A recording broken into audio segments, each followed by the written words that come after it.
The Diary of Samuel Pepys, 22nd of May, 1660. Up very early, and now beginning to be settled in my wits again, I went about setting down my last 4 days' observations this morning. After that was trimmed by a barber that has not trimmed me yet, my Spaniard being on shore.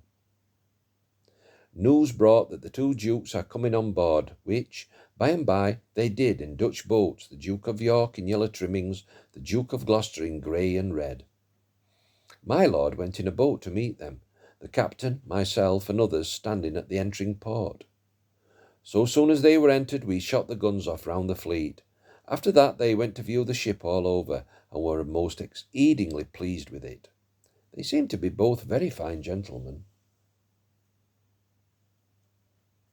After that done, upon the quarter-deck table, under the awning, the Duke of York and my lord Mr. Coventry and I spent an hour at allotting to every ship their service in their return to England, which having done, they went to dinner, where the table was very full, the two dukes at the upper end, my Lord Opdam next on one side, and my lord on the other.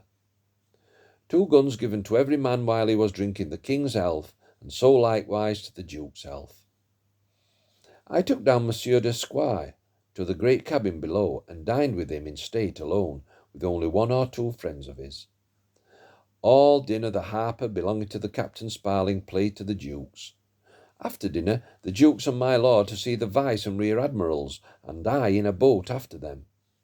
After that done, they made to the shore in the Dutch boat that brought them, and I got into the boat with them, but the shore was so full of people to expect their coming, as that it was as black, which otherwise it was white sand, as every one could stand by one another. When we came near the shore, my lord left them and came into his own boat, and General Penn and I with him, my lord being very well pleased with this day's work.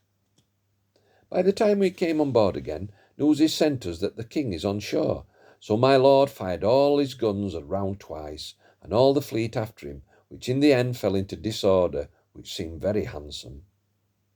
The gun over against my cabin I fired myself to the king, which was the first time that he had been saluted by his own ship since this change, but holding my head too much over the gun, I had almost spoiled my right eye. Nothing in the world but going of guns almost all this day.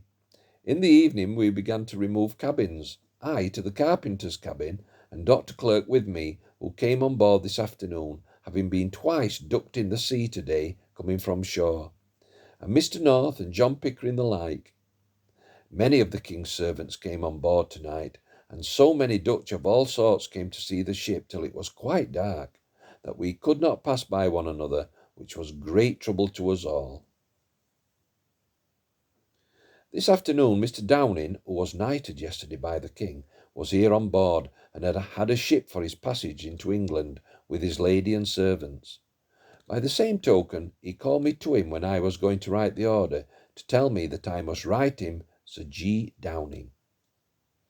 My lord lay in the roundhouse tonight.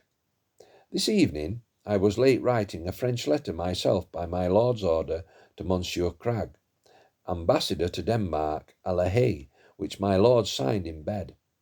After that I to bed, and the doctor, and sleep well.